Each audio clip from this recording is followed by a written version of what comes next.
బాబు పైన ఐటీ ఆగుతుందా లేదా? వాస్తవంగా అమిత్ షా గారిని కలవడానికి అదే కారణం అని చెప్పి వైసీపీ వాళ్ళు ప్రొజెక్ట్ చేస్తున్నారు. కానీ ఐటీ డిపార్ట్మెంట్కి సంబంధించి మాత్రం చాలా సీరియస్ క్రైసిస్లోనే ఉన్నారు ఆయన. ఎందుకంటే ఆయన మొదట్లో మీకు అర్హత ఉందా, మీకు అధికారం లేదు అంటే సో అండ్ సో వాళ్ళకి అధికారం ఉంది ఇట్లాంటివి మాట్లాడితే మాకు అధికారం ఉంది, మేము ఇచ్చింది కరెక్ట్ అంటూ తేల్చి చెప్పి ముందు మీకు వచ్చినటువంటి ఇందులో ఇదిగో మేము దీని మీద విచారించాం, మీ శ్రీనివాస్ని విచారించాం, అట్లాగే మీ వాళ్ళని విచారించాం, మీకు ఎట్లాగా అక్రమార్జన వచ్చింది అన్నటువంటి విషయాన్ని తేల్చి చెప్పారు. ఇంక్లూడింగ్ దుబాయ్లో దిరామ్స్లో డబ్బులు తీసుకున్నారన్నటువంటి కూడా తేల్చి చెప్పారు.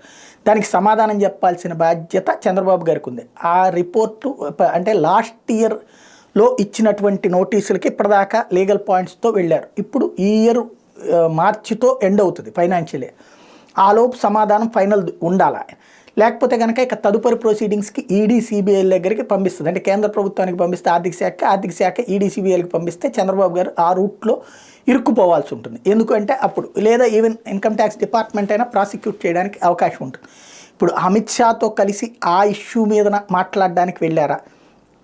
ఎందుకు అంటే ఇంతకుముందు కూడా అదే ముక్క అమిత్ షాని కలిసి వచ్చిన తర్వాత చంద్రబాబు నాయుడుకి సంబంధించి అప్పుడు సాక్షిలో ప్రొజెక్ట్ చేసుకొచ్చింది అదే. ఇప్పుడైతే అదే అయి ఉండొచ్చని వీళ్ళు అంటున్నారు, కానీ వీళ్ళు పొత్తండు అంటున్నారు కాబట్టి ఏంటనేది తెలియాలి. బట్ అది అత్యంత ముఖ్యమైనటువంటి అంశం. ఎందుకంటే అక్కడ కరప్షన్ అన్నటువంటిది కన్ఫామ్ అయిపోయింది. దాన్ని ఇక చట్టపరంగా చర్య తీసుకోవడానికి కావాల్సిన ప్రాథమిక ఆధారాలు ఉన్నాయి. నెక్స్ట్ స్టెప్ అన్నది ఆగాలి అంటే మరి అమిత్ షా లాంటి వాడు ఆపాలి. ఆపుతారా చూడాలి.